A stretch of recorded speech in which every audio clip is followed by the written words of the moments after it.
So in today's video we are continuing our topic function of several variable। इससे पहले भी मैंने इस टॉपिक पे वीडियोस अपलोड की हैं। आपको इस टॉपिक से रिलेटेड काफ़ी सारे क्वेश्चंस मिल जाएंगे जो पहले CSR में आ चुके हैं, तो उसी टॉपिक को आगे हम कैरी फॉरवर्ड कर रहे हैं। जो क्वेश्चन है, लेट P एक फंक्शन है जो R2 से R पे जा रहा है और इस P फंक्शन को कुछ इस तरीके से डिफ़ाइन किया गया है। x की वैल्यू अगर नॉन ज़ीरो है तो फंक्शन की वैल्यू होगी मोड x। अगर x की वैल्यू ज़ीरो हो जाती है तो फंक्शन की वैल्यू होगी मोड y। और फर्स्ट ऑप्शन ये कहता है कि अगर p x y ये जो फंक्शन है p अगर वो ज़ीरो के इक्वल है तो इफ़ एंड ओनली इफ़ की कंडीशन होगी कि x भी ज़ीरो होगा और y भी ज़ीरो होगा। ओके, सेकेंड कंडीशन में है कि ये जो p फंक्शन है वो पॉजिटिव फंक्शन है, मतलब या तो ज़ीरो होगा या तो फिर हमेशा पॉजिटिव रहेगा। और ये कंडीशन, ये जो फंक्शन की वैल्यू है ये हर एक वैल्यू के लिए बोल रहा है, for all x and y. Third option है p फंक्शन जो है उसमें हमने अल्फ़ा मल्टीप्लाई कर दिया x वेरिएबल में एंड अल्फ़ा मल्टीप्लाई कर दिया y वेरिएबल में, तो ये इक्वल होगा mod of alpha into function p for all alpha belongs to R and for all x and y value। Last है ट्रायंगुलर इनइक्वालिटी। इसमें हमने क्या किया, जो x1 है और x2 है उनको ऐड कर दिया, y1 और y2 को ऐड कर दिया। इन दोनों पॉइंट्स को रखने पर जो फंक्शन की वैल्यू होगी वो हमेशा less than is equals to होगी p of x1 y1 plus p of x2 y2। और ये कहता है कि ये हमेशा इक्वल होगा हर एक वैल्यू के लिए। हम x1 y1 इन दोनों पेयर्स में आप कोई भी वैल्यू ले लो, x1 y1 and x2 y2, इन दोनों पेयर्स में हम कोई भी वैल्यू ले रहे हैं ये हमेशा होल्ड करेगी ये condition. Okay, for all p x1 y1 and for p x1 y1 x2 y2। देखो क्वेश्चन का मतलब क्या है, क्वेश्चन में एक p फंक्शन लेट किया हुआ है और ये जो p फंक्शन है वो R2 से R पर है। Okay, depending on the value of x, अगर x नॉन ज़ीरो के बराबर है तो फंक्शन की जो वैल्यू रहेगी वो आएगी मोड x से, मतलब यहाँ पर जो भी वेरिएबल जो भी हमने वैल्यू ले रखी होगी वही आ जाएगा। ठीक है, मोड की वैल्यू मोड में अगर x की वैल्यू ज़ीरो के बराबर है तो मोड y आएगा। कुछ इस तरीके से फंक्शन को डिफाइन किया हुआ है। पहला जो ऑप्शन है वो ये बोल रहा है कि फंक्शन की वैल्यू अगर ज़ीरो के बराबर होती है तो x भी ज़ीरो के बराबर है और y भी ज़ीरो के बराबर है, एंड वाइस एंड वर्सा भी है। अगर x और y की वैल्यू ज़ीरो के बराबर है तो फंक्शन की वैल्यू जो है वो ज़ीरो के बराबर आएगी। तो इस चीज़ को हम कैसे प्रूव करेंगे, पहले तो हम ये मानकर चलते हैं कि जो p x y है जो फंक्शन की वैल्यू है वो ज़ीरो के बराबर है। ये जो फंक्शन है ये सिर्फ दो ही वैल्यू को रखेगा, पहला है या तो मोड x वैल्यू आएगी या तो मोड y आएगा। अगर फंक्शन की वैल्यू ज़ीरो के बराबर है दैट मीन्स हमेशा जो फंक्शन p है वो ज़ीरो ही आंसर देगा, और इसके अकॉर्डिंगली या तो आंसर मोड x आएगा या तो मोड y आएगा। और जब ये कहता है कि हमेशा फंक्शन की वैल्यू ज़ीरो के बराबर है, इसका मतलब चाहे ये आंसर आए चाहे ये आंसर आए, ये दोनों ही किसके बराबर हो जाएंगे, ज़ीरो के बराबर। ठीक है, कोई भी कंडीशन हो। देखो इस चीज़ को मैं आपको थोड़ा सा क्लियरली और बताती हूँ। जो ये फंक्शन p है, जब हम इस तरीके से बोलते हैं कि कोई पर्टिकुलर कंडीशन पे ये आंसर ये फंक्शन की वैल्यू आएगी, कोई दूसरी कंडीशन है तो उस पर ये वाली फंक्शन की वैल्यू आएगी। ओके, तो या तो फंक्शन की वैल्यू ये होगी या तो फिर ये होगी। ओके, इस तरीके से फंक्शन की वैल्यू को डिफाइन किया गया है। बट वो ये कहता है कि p की वैल्यू, जो p फंक्शन है, हम x y आप उसमें वैल्यू पुट कर रहे हो तो आंसर जो है वो ज़ीरो के बराबर ही आएगा, मतलब जो फंक्शन है वो ज़ीरो के बराबर हो जाए। तो इसका मतलब क्या है कि जो यहाँ पर लिखा है वो भी ज़ीरो के बराबर है, जो यहाँ पर लिखा है वो भी ज़ीरो के बराबर है। इसी सेम चीज़ को हम यहाँ पर लिख रहे हैं।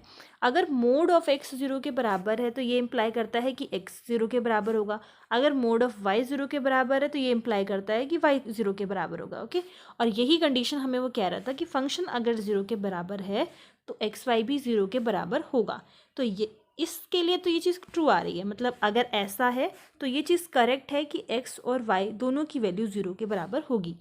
अब हम केस 2 लेकर चलते हैं, और केस 2 क्या है, अब हम ये मान के चलते हैं कि x और y दोनों की वैल्यू 0 के बराबर है, ये हम गिवन मान के चल रहे हैं। एंड रिक्वायर्ड टू प्रूव ये है, ये हम चेक करना चाहते हैं कि फिर फंक्शन भी 0 के बराबर आए। ओके, तो फंक्शन किस तरीके से डिफाइन था? फंक्शन या तो मोड एक्स देगा या तो मोड वाई देगा। मोड एक्स देगा जब एक्स की वैल्यू नॉन ज़ीरो है, एक्स की वैल्यू 0 होने पर मोड वाई आएगा। ये कहता है कि एक्स की वैल्यू 0 के बराबर है, इसका मतलब केस कौन सा है? ये वाला, एक्स की वैल्यू 0 के बराबर, मतलब फंक्शन की वैल्यू हमें क्या मिलेगी? Mod y. वाई की वैल्यू भी हमें गिवन है 0 के बराबर, मतलब ये आ जाएगा आपका y is equals to 0। Mod में लगेगा तो भी आंसर कितना आ जाएगा? 0। ओके, तो फंक्शन की वैल्यू किसके बराबर आ गई? 0 के बराबर, और यही हमसे पूछा गया था। तो पहला जो ऑप्शन है, first option is correct. Second कहता है कि हमेशा फंक्शन की वैल्यू या तो 0 आएगी या तो फिर पॉजिटिव आएगी, और ये करेक्ट है क्योंकि जो भी हमारे आउटपुट्स हैं फंक्शन के वो दोनों ही मोड में है, तो सेकंड भी करेक्ट हो गया। थर्ड कहता है कि अगर आप एक्स और वाई दोनों में अल्फ़ा मल्टीप्लाई कर देते हो तो एक स्केलर जो है अल्फ़ा वो बाहर आ जाएगा और फंक्शन जो है वो एज इट इज़ मल्टीप्लाई हो जाएगा इस अल्फ़ा के साथ, और ये ट्रू होगा अल्फ़ा की हर एक वैल्यू के लिए। तो इस चीज़ को देख लेते हैं। अगर हम डिफाइन करना चाह रहे हैं p alpha x alpha y, तो ये किस तरीके से डिफाइन होगा? अकॉर्डिंग टू द क्वेश्चन जो भी हमें गिवन है, जो कंडीशन एक्स पर चल रही थी अब वो अल्फ़ा एक्स पर चलेगी जब ये 0 के बराबर नहीं है और जब ये 0 के बराबर हो जाएगा। तो पहला का जो रिजल्ट आएगा वो होगा मोड अल्फ़ा एक्स, दूसरे का रिजल्ट हमें मिलेगा मोड अल्फ़ा वाई। ठीक है, जैसा क्वेश्चन डिफाइन था वैसा ही हमने यहाँ पर लिखा है। यहाँ पर अल्फ़ा एक्स और अल्फ़ा वाई था, उसी के अकॉर्डिंगली जो कंडीशंस हैं वो चेंज हो गई हैं। अब हम क्या कर सकते हैं, जो अल्फ़ा जो स्केलर है वो मोड अल्फ़ा बाहर आ जाएगा फंक्शन के, और यहाँ पर आ जाएगा mod x and mod y, और ये हमारी कंडीशन हो जाएगी alpha x non zero, alpha x is equals to 0। उसने बोला है कि हर एक अल्फ़ा की वैल्यू के लिए हमें ये देखना है। तो अगर हम मान लीजिए हम कहते हैं कि अल्फ़ा की वैल्यू 0 है, तो जैसे ही अल्फ़ा की वैल्यू 0 होगी, जो हमारा फंक्शन है l p of alpha x alpha y, ये भी किसके बराबर आ जाएगा? 0 के। ओके, नेक्स्ट कंडीशन अगर हम ये मान के चलें कि अल्फ़ा 0 के बराबर नहीं है, तो ये जो कंडीशन है वो पूरी इस पर डिपेंड हो जाएगी कि x की वैल्यू क्या है। अगर x की वैल्यू नॉन ज़ीरो है तो ये वाली कंडीशन हो जाएगी, x की वैल्यू 0 के बराबर है तो ये वाली कंडीशन हो जाएगी। मतलब ये जो दोनों कंडीशंस हमने लिखी हैं, जब अल्फ़ा 0 के बराबर नहीं होता तो इस कंडीशन का 0 के बराबर होना ना होना पूरा का पूरा डिपेंड करता है इस x वेरिएबल पे। ओके, तो जब अल्फ़ा 0 के बराबर नहीं है तो इस वाली कंडीशन से हम क्या कह सकते हैं? Alpha x as it is हो जाएगा। अब ये जो कंडीशन हमने लिखी थी वो एक तरीके से कंडीशन क्या है? एक्स की, क्योंकि हर चीज़ एक्स पर डिपेंड कर रही है, और ये जो फंक्शन है हमारा किसके बराबर हो जाएगा? पी एक्स वाई, जो हमें क्वेश्चन में गिवन है, और इस साइड चल रहा है p alpha x alpha y. ये कंडीशन वैसे भी ट्रू हो जाएगा, जब अल्फ़ा की वैल्यू 0 है तो ये पूरा 0 हो जाएगा। तो for all alpha belongs to r and for all x y, ये जो थर्ड ऑप्शन है ये भी करेक्ट हो गया। लास्ट ऑप्शन देख लेते हैं। इसके फर्स्ट वाले केस में अगर आपको कोई डाउट है तो आप इसको इस तरीके से समझ लीजिए। अगर अल्फ़ा की वैल्यू 0 है तो ये जो राइट हैंड साइड है ये तो पूरा 0 हो जाएगा हमारा, और ये जो कंडीशन है क्योंकि अल्फ़ा की वैल्यू 0 है तो ये हो जाएगा 0, यहाँ पर भी आ जाएगा 0। और आप फिर चेक कर सकते हैं जो हमारा ओरिजिनल फंक्शन है, अगर x की वैल्यू 0 होती है तो हमें लेना होता है मोड y, और वो भी 0 के बराबर है, तो आपका लेफ्ट हैंड साइड भी 0 के बराबर हो जाएगा और राइट हैंड साइड भी 0 के बराबर हो जाएगा। तो जो कंडीशन है वो फुलफिल हो रही है। ओके, तो दोनों ही केस में ये करेक्ट आ रहा है। लास्ट कंडीशन कहता है p of x1 plus x2 comma y1 plus y2, ये less than is equals to होगा हमेशा p x1 y1 plus p x2 y2। आप कोई भी पेयर ले लो, ये कंडीशन बोल रहा है कि हमेशा होल्ड करेगा, या फिर हमें चेक करना है होल्ड करेगा या नहीं, for every pair x1 y1 and x2 y2। अगर हम इसको डिफाइन करें तो ये कुछ इस तरीके से डिफाइन होगा, mod x1 plus mod x2 according to the question, जब इन दोनों का सम नॉन ज़ीरो के बराबर है। जब इसका सम 0 के बराबर आ जाएगा तो हमारा जो फंक्शन की वैल्यू होगी वो हमें मिलेगी मोड y1 प्लस y2 से। इन दोनों को भी जो हमारी राइट हैंड साइड पे लिखे हैं, इन दोनों फंक्शंस को अगर हम डिफाइन करें तो ये कुछ इस तरीके से होगा। जस्ट अ सेकेंड, मैं इसको रीराइट कर देती हूँ। x1 plus x2 y1 plus y2। अगर सम 0 के बराबर नहीं है और जब सम 0 के बराबर आ जाएगा तो ये कंडीशन होगी। अगर हमें डिफाइन करना है p(x1) y1 तो ये हो जाएगा मोड x1 के बराबर और मोड y1 के बराबर जब x1 0 के बराबर नहीं हो और जब x1 0 के बराबर हो। ये तो एक फंक्शन हो गया। दूसरा फंक्शन भी इसी सेम तरीके से हम डिफाइन कर सकते हैं x2 और y2 का। ये हो जाएगा equal mode of x2 mode of y2 जब x2 0 के बराबर नहीं है और जब x2 0 के बराबर होगा। तो ये जो भी हमें ट्रायंगुलर इनइक्वालिटी में लिख रखा था हमने सबको डिफाइन कर लिया है। x1 plus x2 comma y1 plus y2। देखो, अगर हम पहला केस अगर हम ये मान लें कि x1 0 के बराबर है और x2 भी 0 के बराबर है, मैं ये कंडीशन इसलिए ले रही हूँ क्योंकि जो फंक्शन की वैल्यू है वो पूरी की पूरी इस पे डिपेंड कर रही है कि x1 और x2 पे डिपेंड कर रही है। इसलिए हमने पहला केस तो ये मान लिया कि x1 भी 0 के बराबर है और x2 भी 0 के बराबर है। अगर ऐसा है तो दोनों का सम भी किसके बराबर हो जाएगा? 0 के बराबर। अगर हम इस वाली कंडीशन पे जाएं, दोनों का सम बराबर है 0 के, तो जो फंक्शन की वैल्यू होगी that will be y1 mode of y1 plus y2। Inequality का साइन आ जाएगा। x1 0 के बराबर है तो फंक्शन हमें देगा y1 प्लस सेकेंड वाले फंक्शन में अगर x2 0 के बराबर है तो फंक्शन से हमें वैल्यू मिलेगी y2 की। और ये होल्ड करता है बिल्कुल, क्योंकि अगर आप मोड को अलग अलग कर रहे हो तो ये जो साइन है वो less than is equals to आ जाएगा। इस केस में तो ये करेक्ट है। बट व्हाट इफ सम हम 0 के बराबर ले लें? मतलब सेकेंड केस में वी आर सेइंग कि x1 0 के बराबर नहीं है, x2 भी 0 के बराबर नहीं है, बट दोनों का सम 0 के बराबर है। ये कब पॉसिबल हो सकता है? जब x1 की वैल्यू सपोज करते हैं अल्फ़ा और a मान लेते हैं और x2 की वैल्यू जो है वो जस्ट इसके जो नेगेटिव में आ जाती है, मतलब -a करके आ जाती है। तो दोनों का सम जो है वो 0 के बराबर हो जाएगा, बट इंडिविजुअली दोनों आपस में 0 के इक्वल नहीं है। तो जो पहला फंक्शन है क्योंकि सम 0 के बराबर है तो हमें देगा mod y1 plus y2, inequality का साइन। अब क्योंकि ये 0 के बराबर नहीं है so we will get x1 mod x1 plus second जो फंक्शन है उसमें आ जाएगा मोड x2।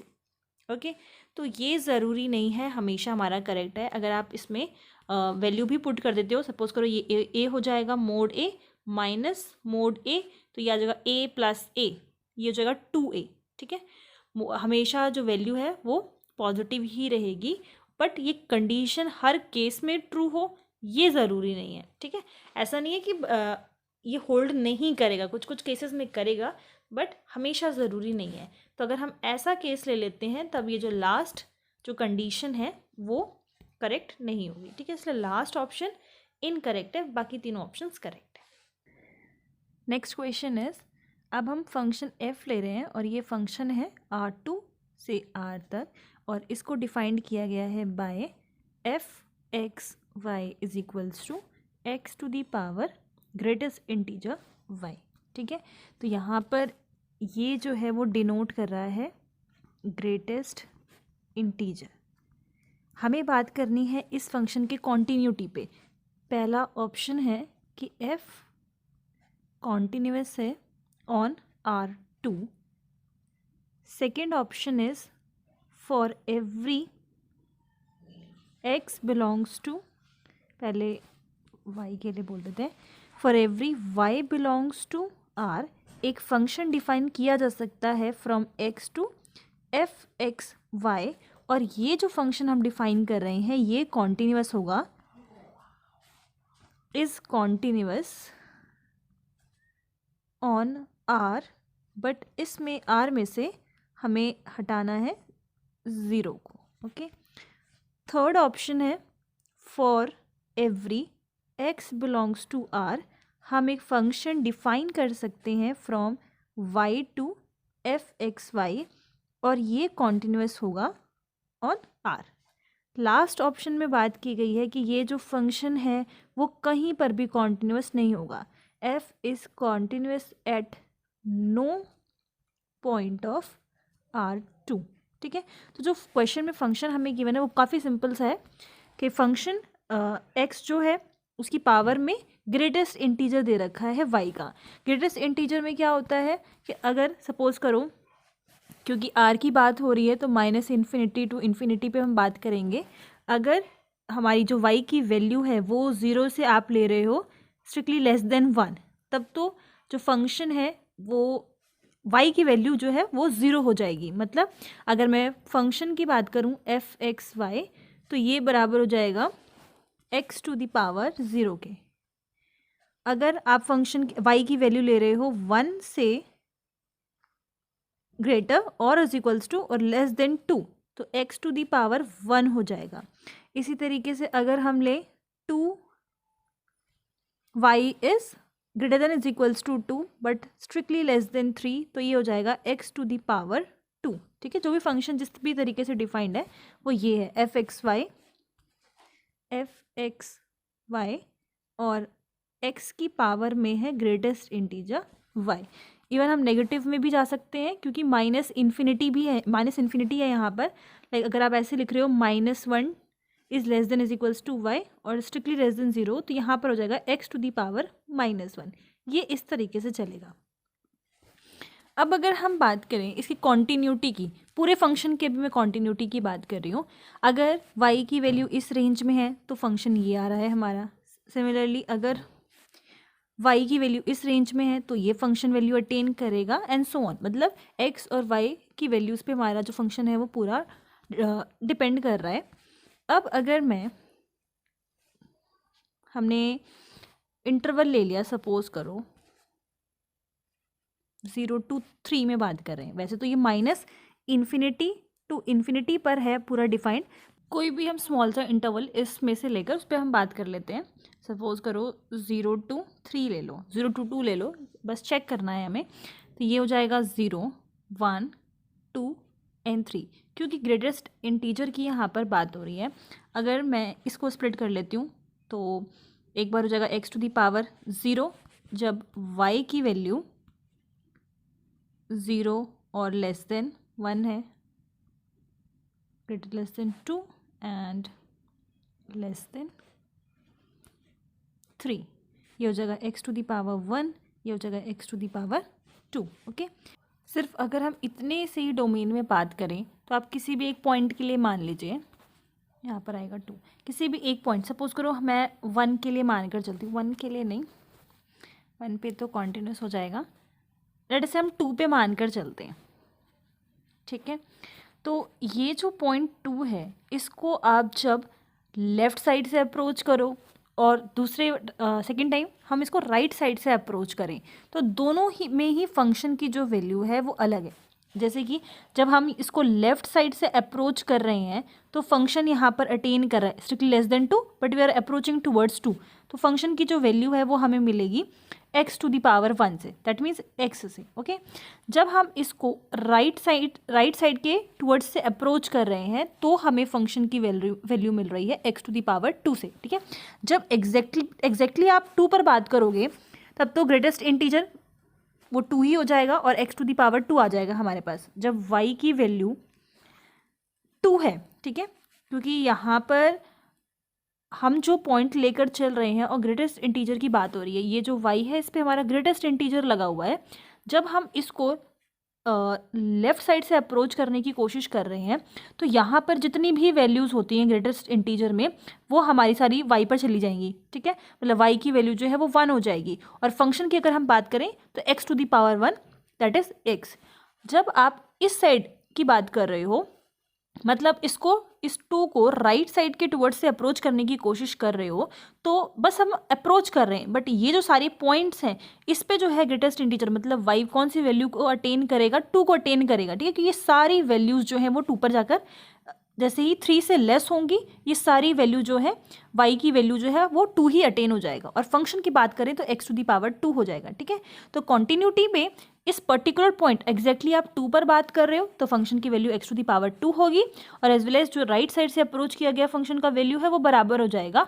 बट जब हम जब हम लेफ्ट साइड से बात कर रहे हैं तो हमारी फंक्शन की वैल्यू कुछ और आ रही है। तो इसी तरीके से, ये तो मैंने सिर्फ एक सिंपल सा डोमेन लिया था जिसमें मैंने 2 पर बात कर ली। आप किसी भी डोमेन पर इसी तरीके से बात करोगे, क्योंकि ये ग्रेटेस्ट इंटीजर का केस है।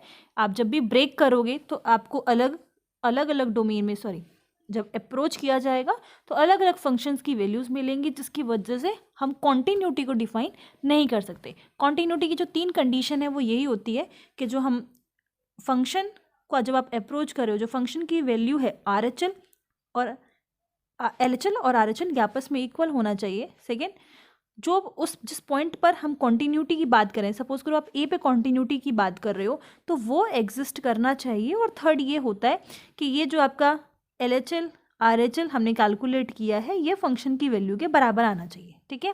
तो यहाँ पर ये जो केस है वो फुलफिल नहीं हो रहा, और हम कॉन्टिन्यूटी की बात करें तो ये डिफाइन नहीं हो पाएगा R2 के केस में, तो ये ऑप्शन गलत है। उसके बाद next is for every y belongs to R, यहाँ पर हम y की कोई भी वैल्यू ले सकते हैं, ठीक है। और हर एक y की वैल्यू की यहाँ पर बात की गई है, और इसका क्या मतलब है कि एक हमने फंक्शन लिया है x टू fxy, मतलब कोई भी आप एक फंक्शन मान लो, लेट अस से हमने फंक्शन मान लिया h, तो ये फंक्शन है हमारा फ्रॉम x टू fxy, या फिर ऐसे बोल लो कि मैपिंग कुछ इस तरीके से हो रही है h(x) = fxy। तो हमें इस वाले फंक्शन की बात करनी है कि ये कॉन्टिन्यूअस होगा ऑन R, और इस R में से इस 0 की वैल्यू को हटा देना है, ठीक है। मतलब इस h फंक्शन के डोमेन की बात हो रही है, और यहाँ पर y के हर एक वैल्यू, मतलब आप कोई भी y की वैल्यू ले लो R से, y की वैल्यू कुछ भी हो सकती है, और हम बात करेंगे इस फंक्शन के कॉन्टिन्यूटी पर। और जो इस फंक्शन का जो डोमेन है वो ये है, R ले सकते हो बट आपको 0 की वैल्यू को एक्सक्लूड करना है, हटाना है, ठीक है। तो वापस से इसी पर आ जाते हैं, y की वैल्यू R से है, दैट मीन्स कि ये सेम यही चलेगा, फंक्शन की वैल्यू जब आप इस रेंज में है तो ये आ जाएगा। इसी तरीके से x⁻⁻1 x² ये y की वैल्यू जो भी रहेगी उस पे डिपेंड कर रही है हमारी फंक्शन की वैल्यू। और जो हमारा फंक्शन है वो है h(x) = fxy। y belongs to R की बात है, तो आप कोई भी एक पर्टिकुलर वैल्यू ले लो, सपोज करो हमने लिया है y = 2, ठीक है, क्योंकि एक एक करके हमें y के हर एक वैल्यू की बात करनी है। तो एक केस में हमने y की वैल्यू 2 मान ली, तो फंक्शन कैसा हो जाएगा हमारा h(x) = fx2, y की जगह पे 2 आ गया। जब y की वैल्यू 2 है, मतलब कौन सा वाला केस हो जाएगा, ये वाला केस, यहाँ पर y जो है 2 वैल्यू अटेन कर रहा है, तो फंक्शन की वैल्यू क्या हो जाएगी, x²। तो इस केस में हमारी फंक्शन की वैल्यू रहेगी x², h(x) = x²। ये क्या है, ये एक पॉलिनोमियल है, और पॉलिनोमियल हमेशा कैसे होते हैं, कॉन्टिन्यूअस होते हैं। इसी तरीके से नेक्स्ट केस में y की वैल्यू जब आप 3 मानोगे तो फंक्शन हमारा डिफाइन हो जाएगा h(x) = fx3, और ये हो जाएगा इक्वल x⁻³ के, क्योंकि y जो है 3 वैल्यू को अटेन कर सकता है ग्रेटेस्ट इंटीजर, और फंक्शन की वैल्यू जो है वो x⁻y थी, ग्रेटेस्ट इंटीजर y पे लगा हुआ है, तो ये जो है x⁻3। अगेन ये एक पॉलिनोमियल है और कॉन्टिन्यूअस रहेगा, हमेशा यही केस आएगा। इसी तरीके से आपको पॉलिनोमियल्स मिलते जाएंगे, या फिर आप ऐसे समझ लो ये जो आपको मिल रही हैं ये सारे क्या मिल रहे हैं, पॉलिनोमियल्स मिल रहे हैं। अभी हम इंडिविजुअली की बात कर रहे हैं, ठीक है, y पर जो आपको फंक्शन की वैल्यू मिल रही है इंडिविजुअली ये भी कॉन्टिन्यूअस है, ये भी, ठीक है। तो और क्योंकि सारे पॉलिनोमियल हैं, सारे ही कॉन्टिन्यूअस रहेंगे, तो सेकंड ऑप्शन जो है वो करेक्ट हो जाता है। एक प्रॉब्लम जो आ सकती थी वो कब आएगी, जब x की वैल्यू भी 0 हो जाती, जैसे इस वाले केस में y की वैल्यू तो 0 जब अटेन करेगा तो y की वैल्यू 0 हो जाएगी, और x की वैल्यू भी अगर हम 0 ले लेते तो ये 0 टू पावर 0 की पावर 0 वाला केस हो जाता, जहाँ पर हम इसको नहीं डिफाइन कर सकते थे। बट यहाँ पर ऑलरेडी मेंशन है कि डोमेन में x की वैल्यू आपको 0 नहीं लेनी है, जिसकी वजह से ये सेकेंड ऑप्शन जो है वो करेक्ट हो जाएगा। थर्ड ऑप्शन में ये कह रहा है कि इस वाले ऑप्शन में अब आप x की वैल्यू को कुछ भी ले सकते हो, मतलब r से बिलोंग कर रहा है, और एक फंक्शन यहाँ पर है, यहाँ पे कॉन्टीन्यूटी की बात की गई है ऑन r। तो हम अगेन एक फंक्शन डिफाइन कर लेते हैं h, और ये फंक्शन है फ्रॉम y टू f(x)(y). यहाँ पर अब आपको x को लेट करके चलना है, यहाँ पर x की हर एक x की वैल्यू की बात हो रही है। सपोज करो हम x की वैल्यू को ले लेते हैं 2, तो फंक्शन कुछ इस तरीके से हो जाएगा hy is equals to f(2y). ठीक है, यहाँ जो भी y की वैल्यू आप लोगे उस पर डिपेंड कर रहा है आपका फंक्शन। ठीक है, और यहाँ हमें बट ये पता है क्योंकि हर एक केस में x की वैल्यू फिक्स होती चली जा रही है। वापस से मैं उसी केस पे बात कर लेती हूँ। ये था हमारा फंक्शन का वैल्यू, और क्योंकि हमने यहाँ पर x की वैल्यू फिक्स कर दी है, तो जो हमारा आ जाएगा 2⁻⁻1। कब? जब y की वैल्यू इस रेंज में होगी। देन 2⁻0 जब y की वैल्यू इस रेंज में है। 2⁻1 जब y की वैल्यू इस रेंज में है। देन 2⁻2 जब y की वैल्यू इस रेंज में है। ओके, तो अगर हम इसको वापस से इंडिविजुअली देखें तो कोई प्रॉब्लम नहीं है, फंक्शन हमारा कांस्टेंट आएगा। हर एक जैसे ही y की वैल्यू जो है वो चेंज होती रहेगी और कॉन्टीन्यूटी डिफाइन हो जाएगी। बट प्रॉब्लम कहाँ है? प्रॉब्लम यहाँ पर है, इसने बोला है for every x belongs to r। जैसे आप x की वैल्यू इस केस में 2 ले पा रहे हो, वैसे आप x की वैल्यू तो फिर आप 0 भी ले सकते हो, और जब आप x की वैल्यू 0 लोगे तो यही वाला केस जो है इस तरीके से हो जाएगा। और जब हम ऐसा लेंगे तो हमें प्रॉब्लम आ जाएगी 0⁻0 वाले केस में। ठीक है, इसलिए दिक्कत कहाँ पर है? जब x⁻0 हो जाता है तो वहाँ पर कॉन्टीन्यूटी की बात नहीं कर सकते क्योंकि डिफाइन नहीं कर पा रहे हैं, तो ये थर्ड वाला ऑप्शन डिस्कार्ड हो जाएगा। लास्ट ऑप्शन में ये बोला है कि किसी भी पॉइंट पर ये कॉन्टिन्यूस नहीं है। अब जैसे कि ए ऑप्शन में हमने बात की थी कि कॉन्टिन्यूस है R2 पे, तो हमने उसको बोला था कि ये रॉन्ग है। दैट मीन्स इसका अपोजिट ये लग रहा है कि फिर तो किसी भी पॉइंट पे कॉन्टिन्यूस नहीं होगा। बट अगर आप एक सिंगल पॉइंट भी R2 का हम निकाल सकते हैं जिस पे हमें फंक्शन कॉन्टिन्यूस मिल रहा है, तो लास्ट ऑप्शन भी गलत हो जाएगा। तो कौन सा ऐसा पॉइंट हो जिस पे हमारा पूरा जो फंक्शन है f(x)(y), कौन सा ऐसा हम ऑर्डर्ड पेयर चूज़ करें कि पूरा फंक्शन जो है वो हमारा कॉन्टिन्यूस हो जाए। तो आपने देखा जब आप x की वैल्यू को कोई भी कांस्टेंट पुट कर रहे हो 2, 3, तो फंक्शन y के वैल्यू की जो y की आपने कोई वैल्यू ली उसके अकॉर्डिंगली यहाँ पर आपको जो नंबर मिल रहा है उस पर फंक्शन जो है वो कॉन्टिन्यूस हो जा रहा है। ठीक है, बट अगर हम ओवरऑल की बात कर रहे थे तो जो फंक्शन है ये जो हमने डिफाइन किया था, एक के केस में तो x⁻⁻1 आ रहा है, दैट मीन्स 1/x था। एक में 1 आ रहा है, देन नेक्स्ट में x² x³ and so on. Individually देखोगे तो आपस में ये इंडिविजुअली तो ये कॉन्टिन्यूस है, बट जब हम ओवरऑल पूरे फंक्शन की बात कर रहे हैं f(x)(y) तो ये कॉन्टिन्यूस नहीं है।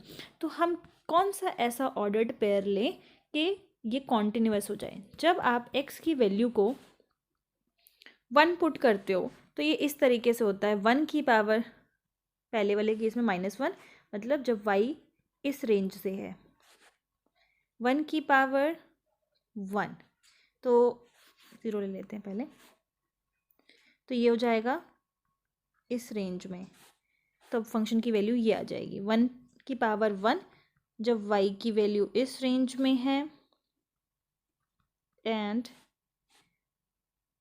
1 की पावर 2 जब y की वैल्यू इस वाले रेंज में। इन सब का आंसर क्या है? ये भी 1 के बराबर है, ये भी 1 के बराबर, ये भी 1 के बराबर, ये भी 1 के बराबर। तो आपको एक ऐसा पॉइंट मिल रहा है, आपको इस पॉइंट जब आप x की वैल्यू 1 रख देते हो तो जो फंक्शन की वैल्यू है f(x)(y) वो क्या आ रही है? हमारी कॉन्टिन्यूस आ रही है, क्योंकि आंसर फंक्शन की वैल्यू क्या है? 1। तो आपको एक पॉइंट ऐसा मिल गया R2 का जिस पे हमारा फंक्शन f(x)(y) कॉन्टिन्यूस आ रहा है, और उसने ये कहा है कि किसी भी पॉइंट पर नहीं है, इस रीज़न की वजह से जो लास्ट ऑप्शन है वो गलत हो जाएगा। इसका सिर्फ एक ही ऑप्शन करेक्ट है, वो है बी। आई होप आपको ये क्वेश्चन क्लियर हो गया होगा, बट इन केस कोई भी डाउट है तो आप पूछ सकते हो। Thank you.